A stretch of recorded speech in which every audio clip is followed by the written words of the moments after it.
Well, thanks very much for coming here. I think everything's better than soundcheck. Even that this year. So, how's the tour been going so far? Amazing. Yeah. We're just with a group of really good friends, Ellis Dunes, and our new friends in Sundashula. Yeah. It's been awesome. Yeah, we did all of North America with Ellis Dunes actually. So I feel like we've been on tour for like 4 months with them. Yeah. But even before that, we knew them from Thursday and Coheed and Cambria and My Chemical Romance and Circus Survive. So we've toured with all those bands before. So that was pretty cool. And then Sundashula joined us last week. Yep. For all the German and one Austrian dates. So we met them last August at like Rocco do Schlacco and Open Flare and the Taubertal in Rothenburg. Yeah. So we're super stoked to be playing with them and all their fans who are coming to the show as well. So it's good to be back in Germany. That's for us. I mean, it seems to be like a little bit an odd touring cycle because there's a new record. I mean, there's a new single, right? Obviously, but then I'm gonna get what I'm gonna ask you. What are you guys gonna play now for me? I don't know. We don't know. We were hoping you would tell us. Yeah.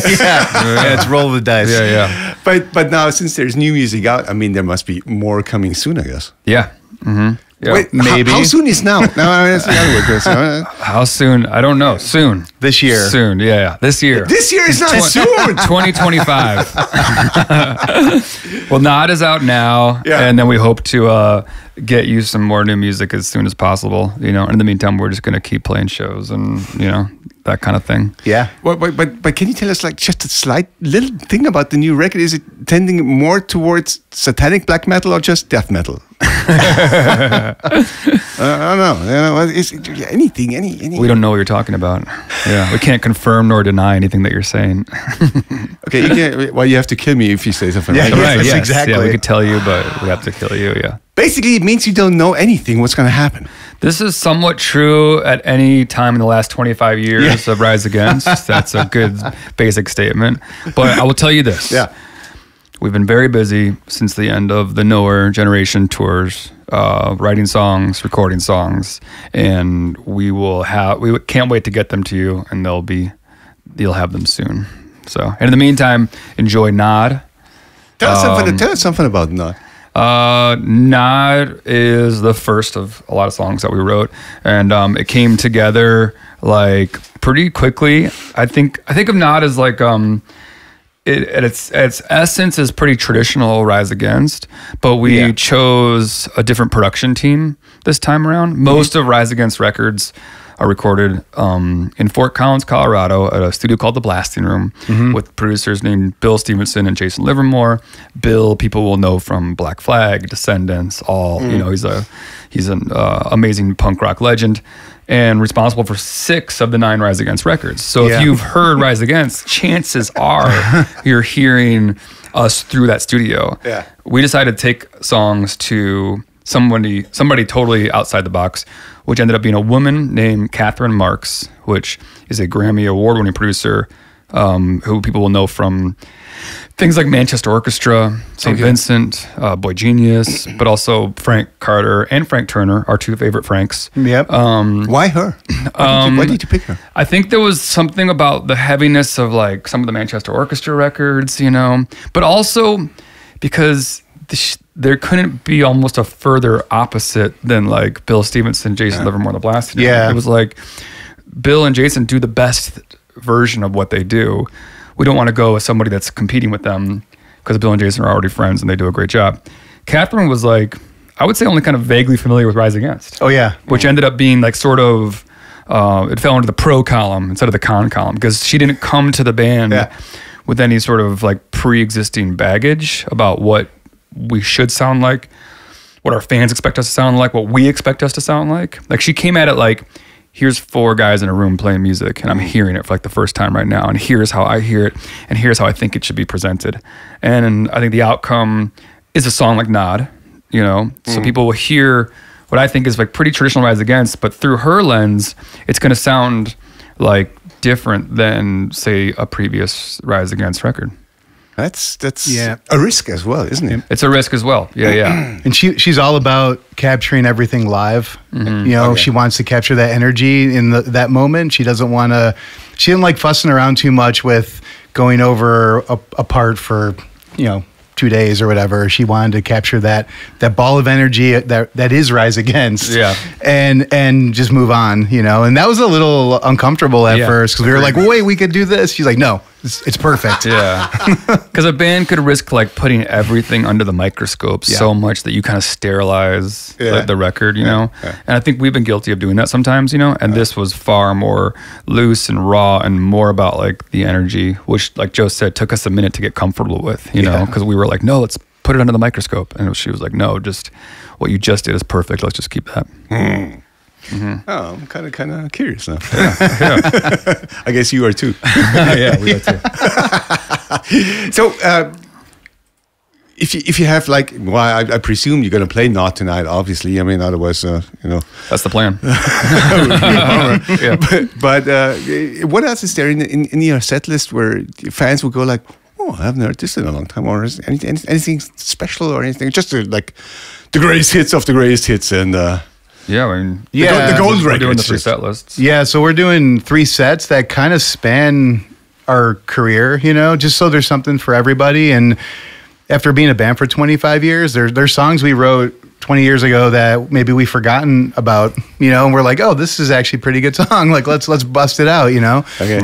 No, but it makes it fun for us and makes it fun for our fans, to do it that way. And yeah, it keeps it interesting. Yeah, like the set list we played tonight in Munich will be different than what we played in Hamburg 2 nights ago. And damn, I looked that one up. Yeah, so that Can't do that. That one's no good anymore. Yep. The one you hear tonight will be different than the Hamburg show.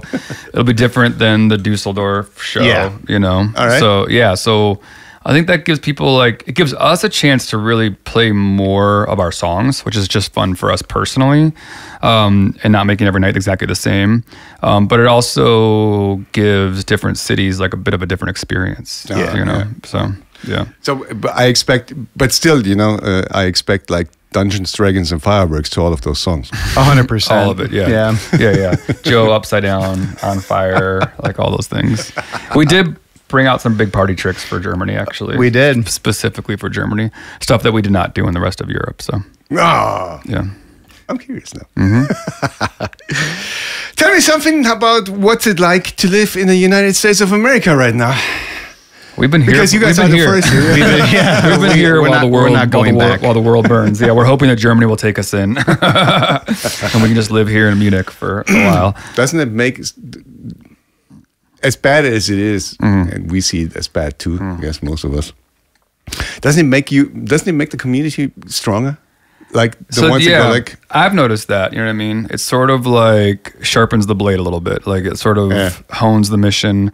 It reminds me why we started Rise Against in the first place. In like a post 9/11 America with the Bush administration.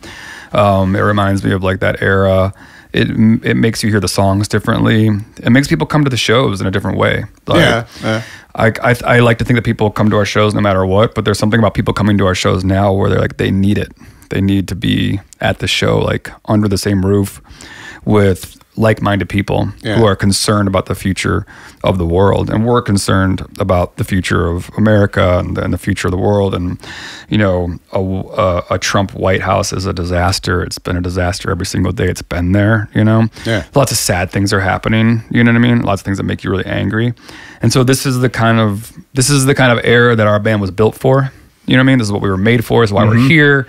So we have these songs to play, to kind of talk about the same things we've been talking about for 25 years, Yeah. Isn't it just sad?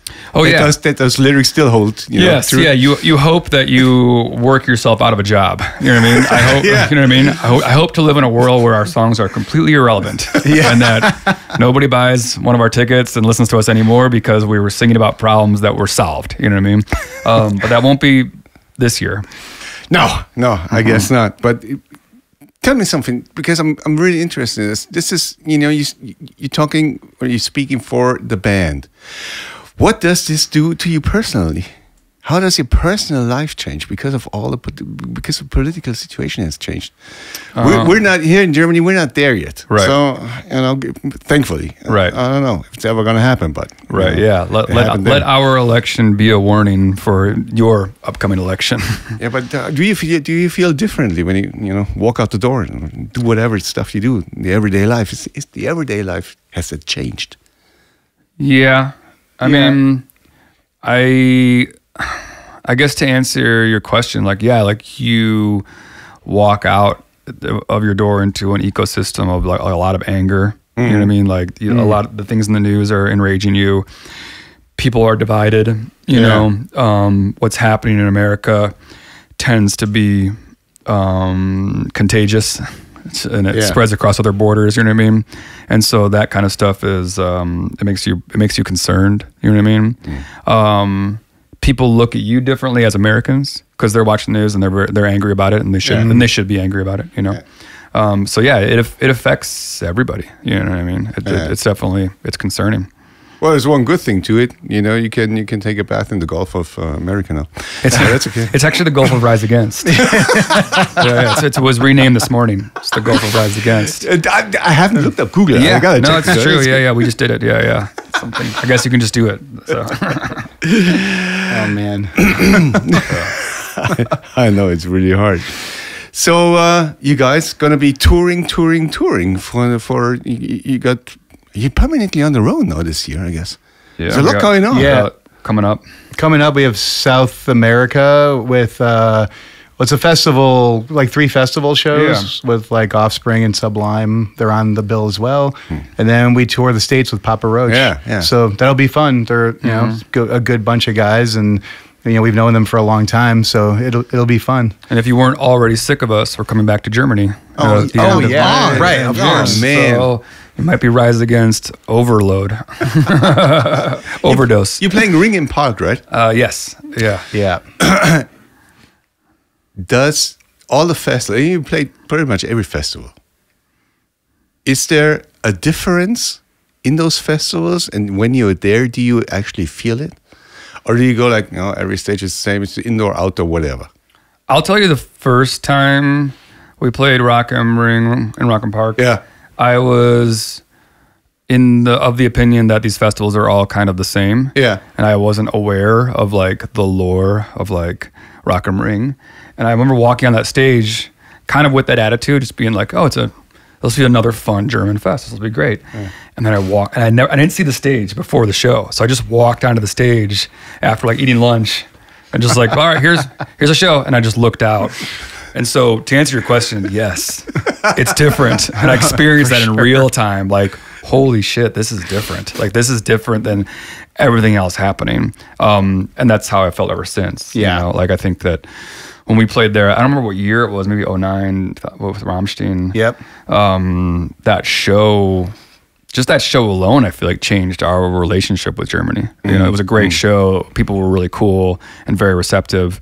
It rained at the end of the show. Yeah. We were touring the album Endgame.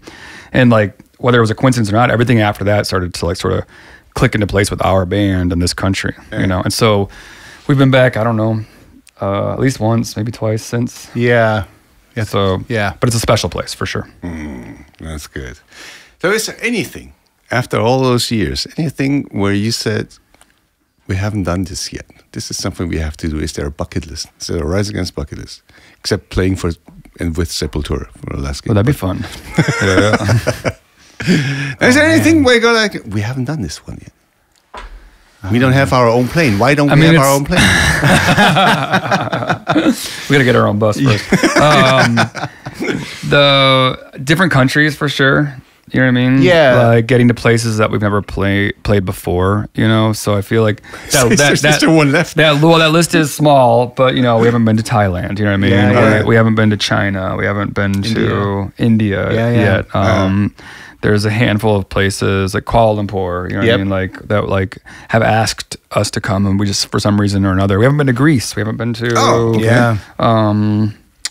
I don't know. Like we just hit Slovenia for the first time last year. Yeah. So we're still hitting new places, And so that's always exciting as a band. We played Iceland for the first time a few years ago. Yeah. But yeah, that's always good. It's cool to play. So there's no like we want to be in the Rock and Roll Hall of Fame and we whatever.